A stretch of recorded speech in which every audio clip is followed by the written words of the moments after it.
zay ny amin'iny fa ivadika eo amin'ny tontolon'ny vaovao ara-politika kosa sika ripijery ajaina manomboka eto taorian'ny fividianana ben'ny tanàna dia nanio heviny ireo solombavambahoaka mapara zay miaradia amin'ny filohampirenena ka isan'izany ny solombavambahoaka Randriana Solo Nicolas isan'ny vohitra nandritra izany ihany koa ny mikasika indrindra ny toetra rahampirenena.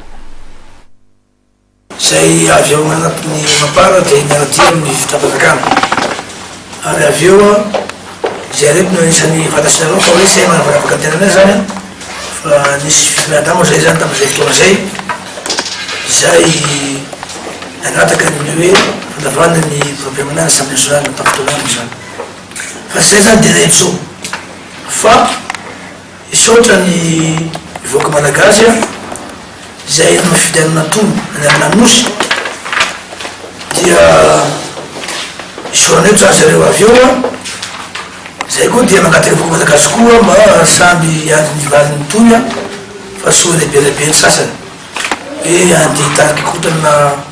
amizao zavatra maro sisika amizao fiainantsika zao efa anatina pasirana zany ka zay zany mahavy anay zao zany nanatina zamananareo fa anay dia tsy miova amin'ny eritreritry anay fa